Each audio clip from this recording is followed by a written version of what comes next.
Hello दोस्तों, आज हम जानेंगे यूएई के साथ तो हम समझौता कर चुके हैं रक्षा की, लेकिन हम सऊदी अरब से सुरक्षा की संवाद क्यों कर रहे हैं उसके बारे में हम जानेंगे। तो पहले हम इंट्रोडक्शन जान लेते हैं। तो 21वीं सदी में भारत की विदेश और सुरक्षा नीति तेजी से बदल रहा है।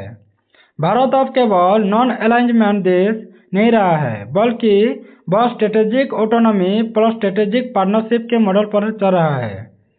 तो हाल ही में हम यूएई के साथ रक्षा समझौता कर चुके हैं। उसके तुरंत बाद भारत और सऊदी अरब सुरक्षा संवाद चल रहा है। तो यह कोई संजोग तो नहीं है, बल्कि भारत की सोची समझी यानी वेस्ट एशिया सिक्योरिटी स्ट्रेटेजी का हिस्सा है।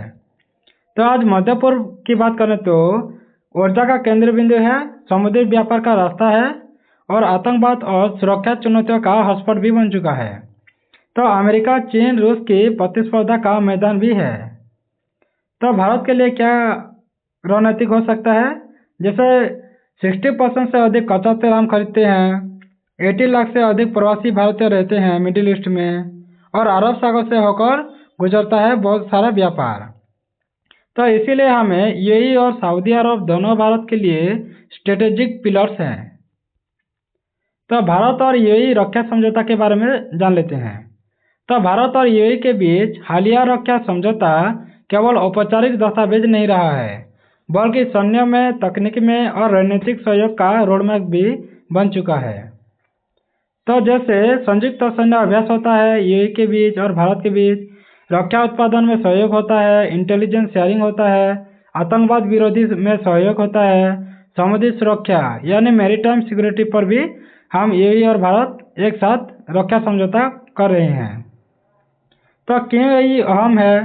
तो यही यानी गेटवे टू मिडिल ईस्ट है, यानी हम मिडिल ईस्ट से हम इसको गेटवे कह सकते हैं।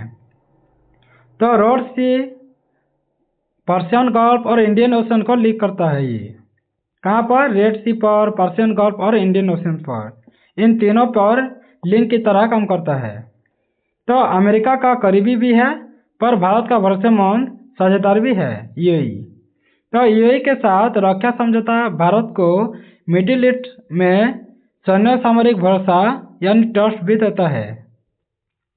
तो यूएई के बाद सऊदी अरब से सुरक्षा संवाद कैसे होता है वो भी जान लेते हैं, यानी टाइमिंग क्यों अहम है। तो यूएई समझौते के तुरंत बाद भारत का सऊदी अरब से सुरक्षा संवाद कोई संकेत भी देता है। जैसे हम पहले तो ये 3 बड़े संकेत जान लेते हैं। तो भारत पूरा गल्फ ब्लॉक कवर करना चाहता है। भारत किसी एक देश पर निर्भर भी नहीं रहना चाहता है। भारत बैलेंस ऑफ पावर खेल रहा है, जो कि सऊदी अरब मिडिल ईस्ट का पावर सेंटर भी है। जैसे राजनीतिक, धार्मिक और आर्थिक दृष्टिकोण भी हम देखें तो। उसके बाद सऊदी अरब क्यों है भारत के लिए स्ट्रेटेजिक हेवीवेट, वो भी जान लेते हैं। तो पहले तो ऊर्जा सुरक्षा की बात कर लेते हैं। तो भारत का बड़ा तेल सप्लायर है सऊदी अरब, एलएनजी और क्रूड ऑयल भी बेचता है, स्ट्रेटेजिक पेट्रोलियम रिजर्व में सहयोग भी करता है भारत को। तो इस्लामिक दुनिया में प्रभाव भी पड़ता है, जैसे कस्टोडियन ऑफ 2 होली मॉस्क भी है, जैसे इस्लाम में मक्का और मदीना। वैसे ओआईसी में दबदबा भी रहता है क्योंकि बड़ा कंट्री है। उसके बाद पाकिस्तान पर अप्रत्यक्ष प्रभाव भी पड़ता है, इसीलिए भी। तो विजन 2030 तक देखें तो रक्षा आधुनिकीकरण में आगे बढ़ेगा सऊदी अरब, टेक्नोलॉजी और एआई में भी, और निवेश और इंफ्रास्ट्रक्चर में भी हम दोनों साथ आ सकते हैं। तो भारत सऊदी को सिर्फ तेल देश नहीं मानता है, बल्कि फ्यूचर स्ट्रेटेजिक पार्टनर भी मानकर चल रहा है। तो सऊदी और भारत के सुरक्षा संवाद के बारे में जान लेते हैं, यानी प्रमुख एजेंडा क्या क्या होने वाला है। तो आतंकवाद विरोधी सहयोग हो सकता है, जैसे ISIS, al Qaeda, lone wolf terror, इसमें और फंडिंग नेटवर्क पर कार्रवाई भी की जा सकती है। और प्रत्यर्पण यानी एक्स्ट्राडिशन में भी हम फायदा उठा सकते हैं सऊदी अरब से। उसके बाद सऊदी यानी समुद्री सुरक्षा के बारे में जान लेते हैं, मैरीटाइम सिक्योरिटी। इसमें हमारा बहुत योगदान रहने वाला है सऊदी अरब की। जैसे अरब सागर में हम सामान बेच सकते हैं, ला सकते हैं आसानी से। उसके बाद हरमुज स्ट्रेट भी है, तो हमें आसानी होगी बिजनेस करने में। तो एंटी पायरेसी ऑपरेशन भी होता है। तो साइबर सुरक्षा और एआई की बात करें तो क्रिटिकल इंफ्रास्ट्रक्चर प्रोटेक्शन हो सकता है, साइबर टेररिज्म को खत्म कर सकते हैं हम। उसके बाद AI बेस्ड सर्वेलेंस भी काम करेगा। रक्षा उद्योग सहयोग की बात करें तो मेक इन इंडिया यानी डिफेंस में काम आएगा। जॉइंट मैन्युफैक्चरिंग भी होगा भारत और सऊदी अरब के बीच। उसके बाद Saudi investment in India defence sector, यानी इंडियन डिफेंस सेक्टर में सऊदी बहुत बड़ा इन्वेस्ट भी कर सकता है। तो भारत और UAE सऊदी त्रिकोणीय क्यों है, यानी स्ट्रेटेजिक ट्रायंगल क्या है। तो अब मिडिल ईस्ट में एक नया समीकरण भी बन रहा है, जैसे इंडिया, UAE और सऊदी अरबिया।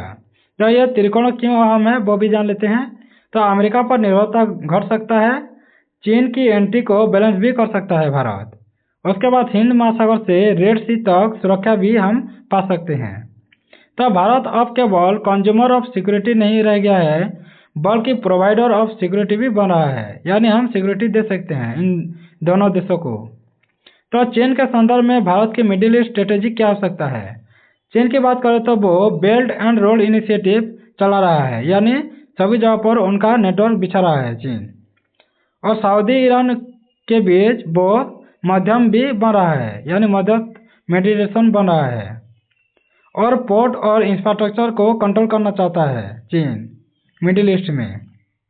तो भारत क्या कर सकता है, कनेक्टिविटी विदाउट डेप्ट, यानी हम बिना डेप्ट के भी कनेक्टिविटी को हम बढ़ा सकते हैं। और ट्रस्ट बेस्ड पार्टनरशिप, यानी हम पार्टनरशिप कर सकते हैं दोनों देश के साथ ट्रस्ट के साथ। उसके बाद मिलिट्री और इकोनॉमिक बैलेंस भी हम रख सकते हैं। तो UAE और सऊदी दोनों चीन से जुड़े हैं, पर भारत का स्ट्रेटेजिक काउंटरवेट भी मानते हैं। उसके बाद पाकिस्तान फैक्टर और सऊदी अरब की बात कर लेते हैं।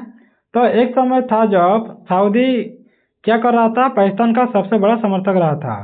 तो अब क्या है, तो FATA में न्यूट्रल रुख रखता है सऊदी अरब, ना तो पाकिस्तान के साइड होता है ना तो भारत के साथ।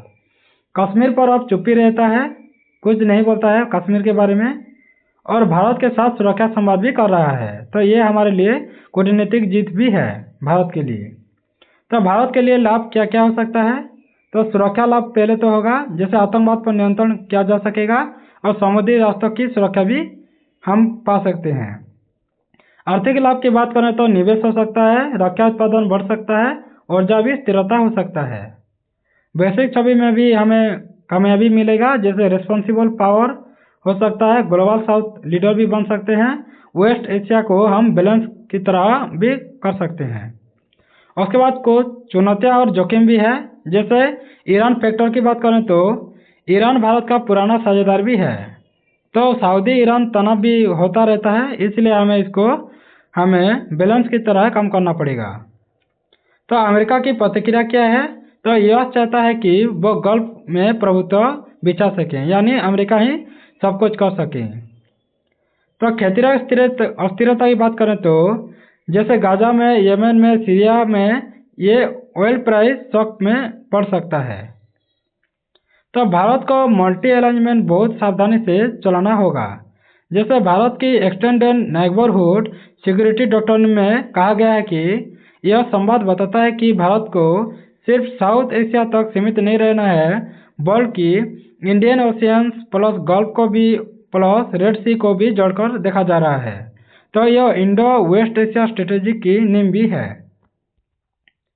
तो भविष्य की दिशा की बात करें तो फ्यूचर रोड मैप की आने वाले समय में क्या होगा, ज्वाइंट नेवल पेट्रोल हो सकता है, डिफेंस कॉरिडोर खोल सकता है तीनों देशों के बीच, इंटेलिजेंस फ्यूजन सेंटर हो सकता है, एनर्जी प्लस सिक्योरिटी नेक्सस भी हो सकता है। भारत, UAE और सऊदी सब मिलकर क्या करेंगे, एक नया एशियन सिक्योरिटी आर्किटेक्चर भी बना सकते हैं।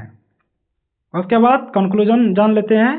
तो UAE के साथ रक्षा समझौते के बाद भी सऊदी अरब से सुरक्षा संवाद यह साफ करता है कि भारत अब रिएक्टिव फॉरेन पॉलिसी नहीं बल्कि प्रोएक्टिव स्ट्रेटेजिक पावर बन चुका है।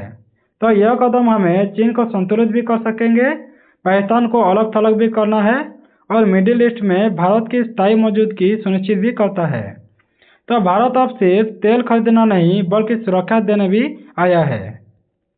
तो थैंक्स फॉर वॉचिंग। अगर ऐसे वीडियो आपको अच्छा लगता है तो सब्सक्राइब कर दें, बेल आइकन दबा दें, लाइक करें, शेयर करें और वीडियो आपको कैसा लगा कमेंट बॉक्स में ज़रूर कमेंट कर दें। धन्यवाद।